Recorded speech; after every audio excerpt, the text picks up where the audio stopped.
WURD Radio on demand. Evening Words with Nick Taliaferro. This is Inauguration Day, and joining us is a voice that you heard just a couple of weeks on our station. He teaches in the political science department in Drexel University, a well-known commentator in all things presidential and historical. Please make welcome once again, Dr. William Rosenberg. And Dr. Rosenberg, it's a pleasure to have you, and thank you for joining us again. It's my pleasure. Well, sir, a new air has blown through our country, and today vows were taken, oaths were recited on the Capitol stairs, and we now have a new president. Characterize this changing of the guards for me, if you would, for us, if you would be so kind. Well, I sort of divide it up into two pieces. One is the personal side that seems to be impacting me all day, is a number of people like sending me texts saying I can breathe again. Now, those are obviously not coming from conservative voices or Republican voices, but a lot of people are very relieved about what transpired today. And just a couple of moments ago, on the United States Senate floor, there were 3 new senators who were sworn in.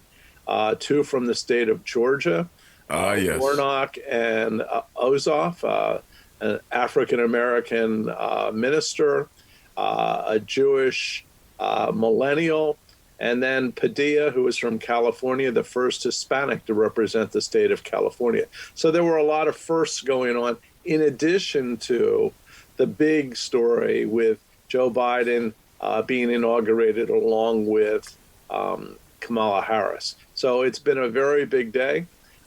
For many, it started yesterday when Joe Biden and Kamala Harris went to the Lincoln Memorial and went to the reflecting pool to sort of commemorate in a national observance the 400,000 Americans who have been lost to COVID.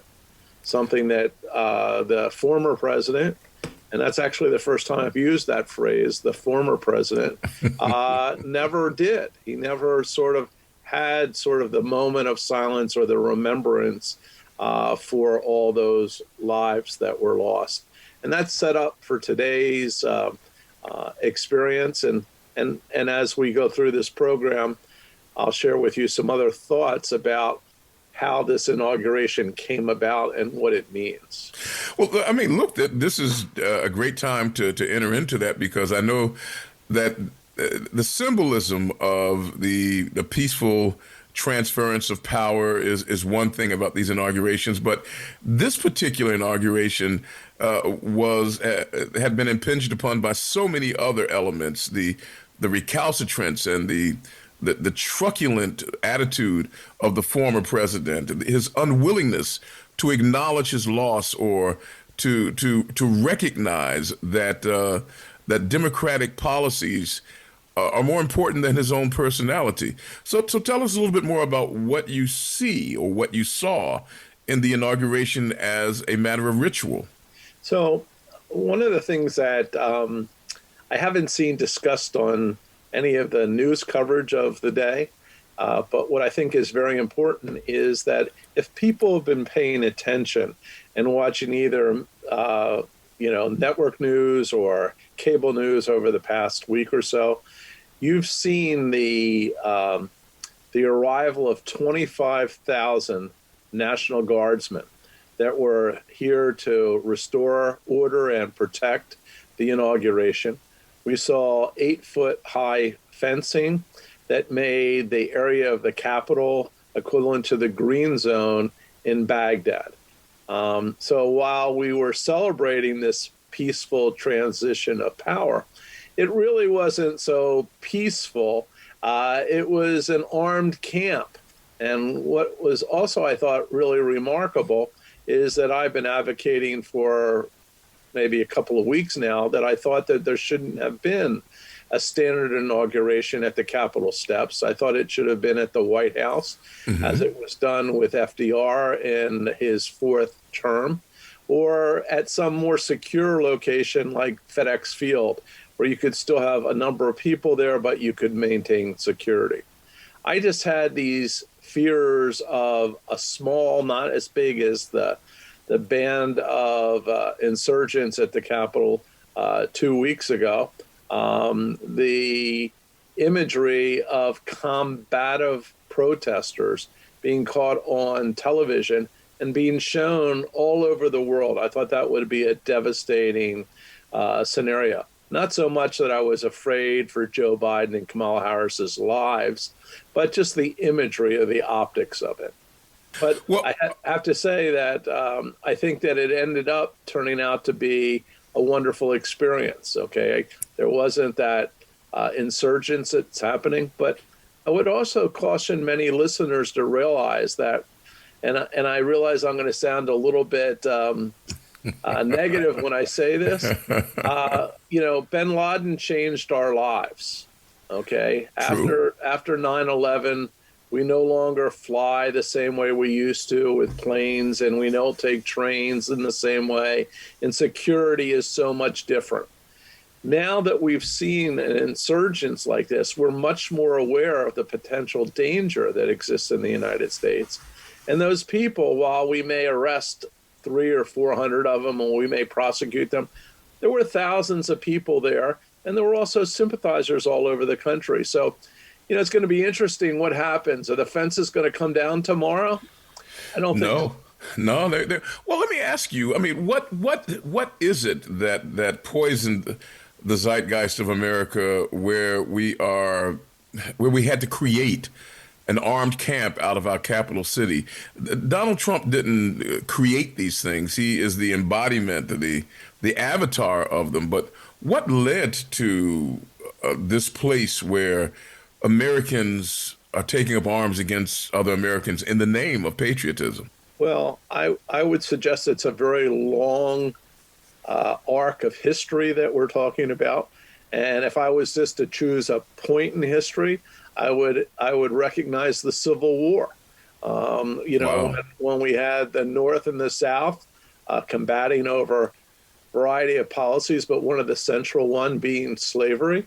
But there were others as well, including states' rights. And, with the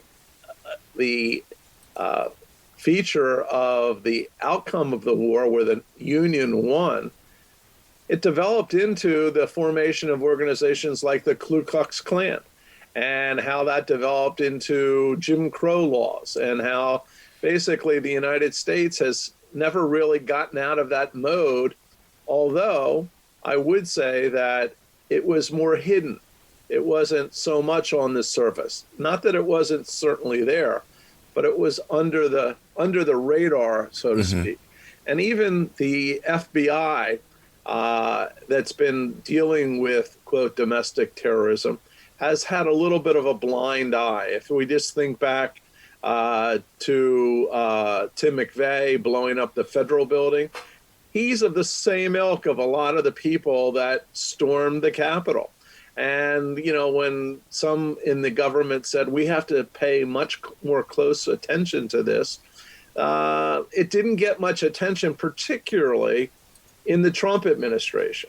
Now, it didn't start in 2016. The FBI could have been more aggressive about it.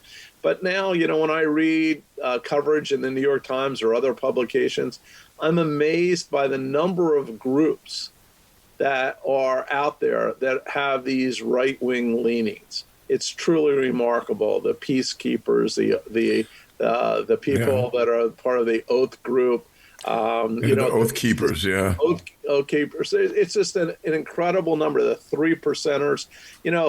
If you could just go back and capture just the names of the groups that have been, written about this week, it's amazing that it was so hidden in terms of being right in front of us, but not talked about.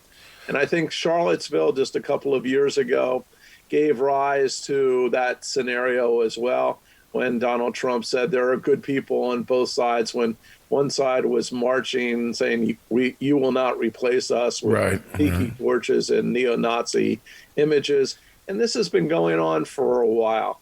And while I don't want to make the focus of this discussion today just on the negative, I think we have to be very cautious that not to believe that just because we got through this day, that all of those people and all of that ideology of hate is going to dissipate, even though Joe Biden and Kamala Harris are going to do the best they can to try and dampen that and try and turn people around. I'm kind of skeptical that for the most hardcore, that's going to be successful. We just finished speaking with a gentleman from the Lincoln Project, a group of disaffected Republicans who really put their money where their mouth was and fought against the Republican candidate, which happened to be Donald Trump, even though they were former Republicans. What do you see going forward as far as the political landscape? Are we going to remain a two-party, for the most part, community where you're either with us or against us? Or will the emergence of other parties help this nation to perhaps strengthen the idea of diversity when it comes to politics? Well, I think there's a couple of things that we have to consider. First of all, we're not just a nation of two parties.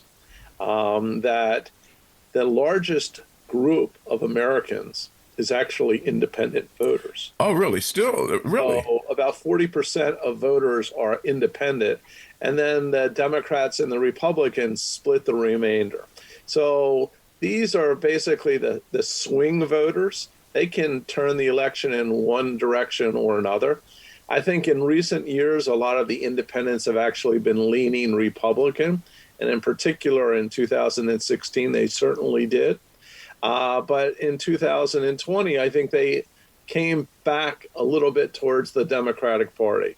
They had their experiment with sort of shaking things up, and for many of them, they didn't like it.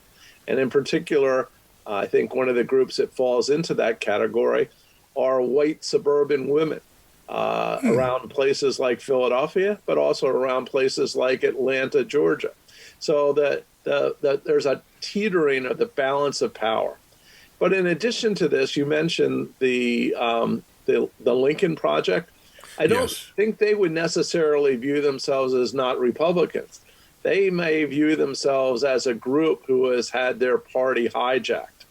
Okay, so they don't necessarily want to lose the identity of being the Republican Party. They just don't want the white nationalists calling the day. And, you know, it's kind of ironic because yesterday, one of the major actors on the national level with that group of individuals was granted a pardon by the president, okay, who was involved in a scheme to raise money to build a border wall. You know, we don't usually have infrastructure projects sort of funded by cash donations by individuals. But nonetheless, that's what happened, and he skimmed off $1 million. So he was granted a pardon yesterday, Steve Bannon. Bannon, I thought that they had broken up. I thought that they weren't dating anymore. Well, they were broken up, but then, you know, they actually have some affinity where they came back because Bannon wanted to support him and get him reelected. That was his path back into the good graces of power. But ultimately, what my point that I'm trying to get at is that we have segments within the Republican Party that basically Hillary Clinton would have called the deplorables. Okay. Okay. But we also have to recognize that there are elements in the Democratic Party that are also potentially a problem as well. And if you think a group like Antifa might fall into that category, they don't consider themselves Democrats, but they're on the left side generally of the political continuum. So I think we have to be careful in terms of thinking about how we view the dynamics of politics, recognizing that there are a lot of people that are persuadables who are the independents, that some of the Republicans basically just got fed up with Donald Trump and some of the right-wing accolades that he had. But, you know, they also want to cling to power. You know, you have people like Ted Cruz, Senator Ted Cruz, people like Senator Hawley. You had the 140 House members that were going along with trying to remove the vote of the American people and put Donald Trump back into office, including Vice President Pence, who has sort of seen the light over the last week or two, and probably got it elevated in terms of the light brightness. when he saw people coming to hang him at the United States Congress. So, we have a lot going on, a lot of moving parts. Well, how do we reclaim at the risk of sounding like Donald Trump, where he says there's a lot of good people on both sides. Everybody in the Republican Party is not a racist demagogue. How do we reclaim that party? I mean, this is the party of Lincoln. This is the party that stood behind the Emancipation Proclamation. It's lost its soul. Is there hope for it, or do you have to treat it like the Whig Party and just start all over again with something new? Well, I would suggest that you have to be careful about party labels, because essentially at the time of Lincoln, it was the Democrats who were the ones that were pushing for slavery. Right. Okay. And Lester Maddox, No, I'm talking about in the 18th. Yeah, earlier. I'm just saying with that spirit, yeah. Right. So what happened was that group, okay, that were the Southern Democrats, basically were essentially the political right in terms of segregation and a lot of other issues. Okay, and they continued to fester and grow. And it wasn't until the 1960s when LBJ pushed the Civil Rights Act and the Voting Rights Act, did the South flip to the Republicans.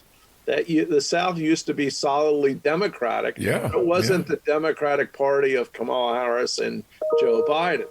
So what happens is that now when we look at national voting, the South is still very heavily Republican, with increases in voter participation, particularly among African Americans, and with more people moving to cities like Atlanta or Florida from other parts of the country.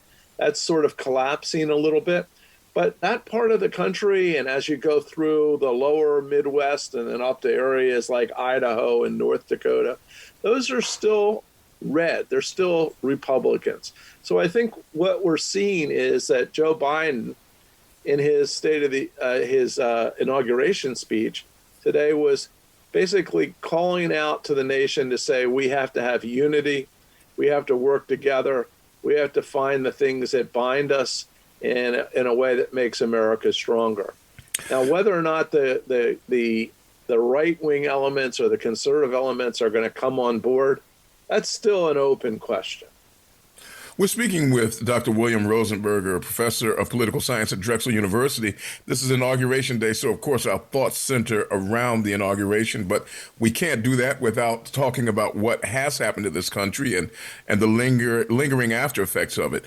What does it say to you as we consider the previous election and the previous presidency, that a person like a Donald Trump, who was as rabid a demagogue as you could get, with his dog whistle code speaking, still gained 6 percentage points among black male voters and almost 6 percentage points among Latino or Latinx women voters? How could that happen, and what does it say to you? Well, those types of numbers, while surprising, are still understandable. If you looked at who went into the White House and was able to successfully get Donald Trump to do things that maybe he wouldn't have wanted to do, think of the name Kanye West. Okay, he went into the White House, and I always remember the day he was there pushing for criminal justice reform. He was there with Jim Brown.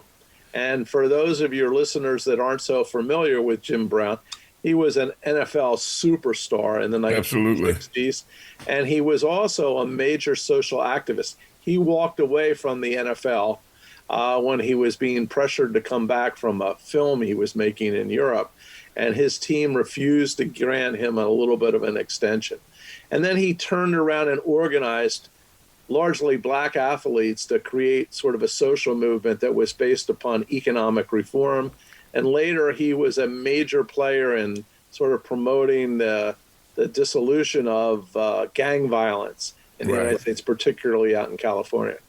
But when I saw that day in the Oval Office with Kanye West and Jim Brown was happy that this notion about criminal justice reform was taking place. But you could see the pain on his face on how he was sitting there knowing what was in the back of the mind of Donald Trump. And I think that sort of summarizes politics.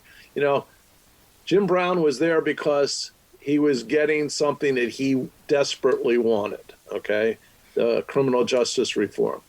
But if you think about the broader picture, Jim Brown didn't want to be there on a bet, okay? So what happens is that people make decisions.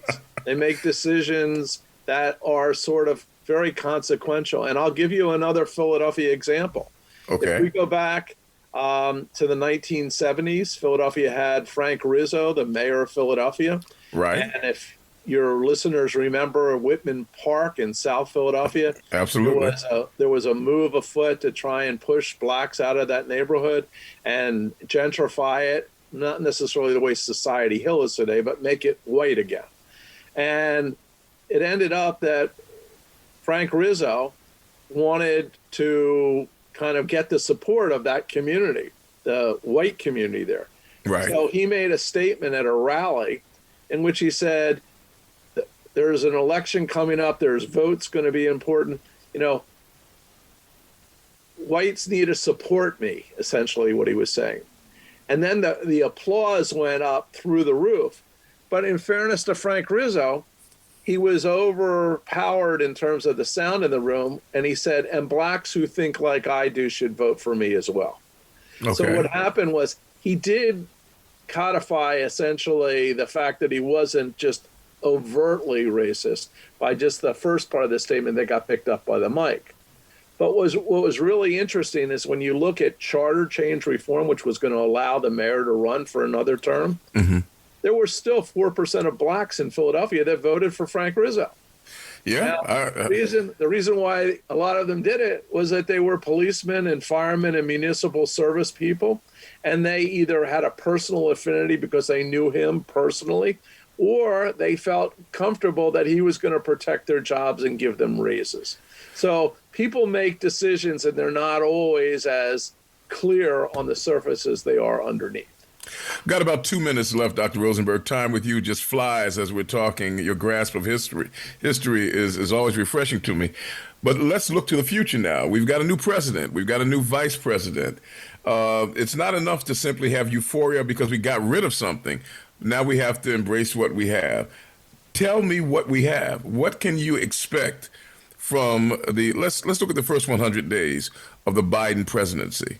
I think we can look at today and tomorrow. Okay, wow. That initially that Biden is going to make extensive use of executive orders. He's going to lift the Muslim travel ban. He is going to require people to wear masks in all federal buildings. He is going to have us recommit to the climate change protocols. He's going to try and get us re-engaged with Iran to try and lower the tensions. And he's going to be pushing from today on COVID relief and economic stimulus. Those are things that are going to happen right out of the box. You know, he's probably not thrilled about an impeachment process because it's going to divert attention and it's going to give oxygen to people that are not his supporters, both in government and out. But I think now that President Trump has 50 senators plus the vote of Kamala Harris, he's going to be in a much stronger position. He still has to hold the Democratic Party caucus together. And with some members of the Senate, for example, someone like Manchin, he may want to sway a little bit because he comes from a very red state. So the president's going to have to work hard to keep the Democrats in line and lure over a couple of Republicans. And Nancy Pelosi has a razor-thin sort of caucus that's in control. So she's also got to basically work very hard to count votes and to get people to come on board. We've been speaking with Dr. William Rosenberg, who is a professor at Drexel University where he teaches in the political science department.